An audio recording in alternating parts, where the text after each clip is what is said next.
Sa pagpapatuloy ng ginawang investigasyon ng Binangonan Police sa pagkawala ng sanggol na si Baby J, isinalaysay ni Erica, ina ng sanggol, ang nangyari bago inilabas ni Lola Perla ang apong si Baby J sa ward.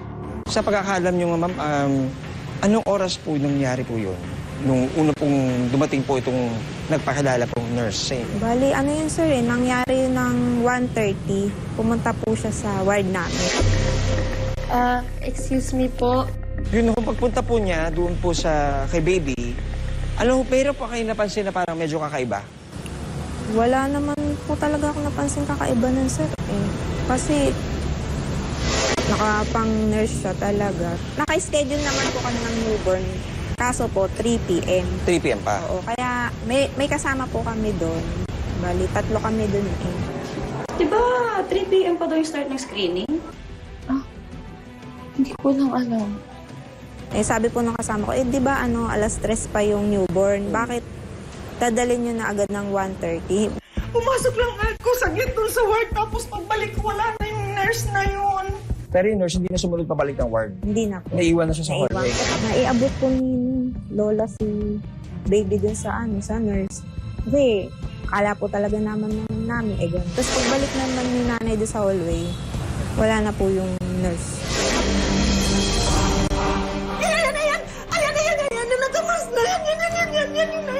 Ang pahayag ni Lola Perla tumugma sa mga kuha ng CCTV footage. Makikita na nakasunod sa isang babaeng nakauniforme na pang-nurse at may suot na itim na mask habang si Lola Perla, karga niya si Baby J. Mula nga dito sa NSD ward, makikita sa CCTV ang paglakad nga ni Lola Perla, buhat ang kanyang apo na si Baby J, at nasa kanilang unahan ang ating subject na nagpanggap na nurse.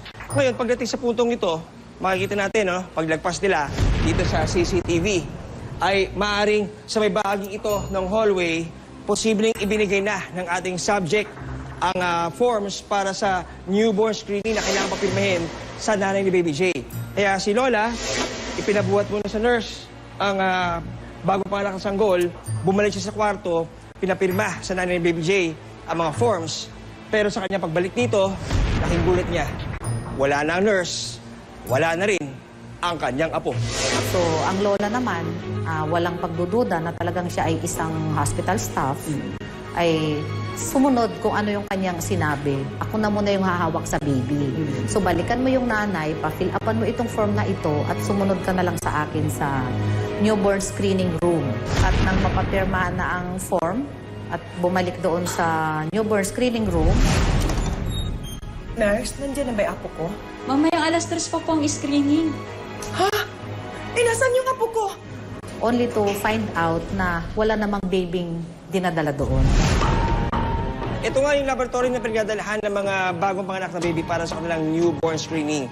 Mula sa hallway sa second floor, dito dumiretso si Lola Perla para nga kumpirmahin kung narito na ang kanyang apo. Pero laking gulat na lamang niya na makausap ang mga tao rito na walang dinadalang sanggol ng mga oras na yon. Sa pagpapatuloy ng investigasyon ng mga pulis, isang kuha pa ng CCTV ang napasa kamay ng mga otoridad. Ang kasunod po nating makikita ay ang suspect na naka-uniforme na pang-nurse na lumabas na ng hospital. Sa pagkakataong ito, siya ay nakasuot na ng jacket. Ang kargang sanggol na kaya ng babae ang nawawalang anak ni Erica? Sino ang tumangay kay Baby J?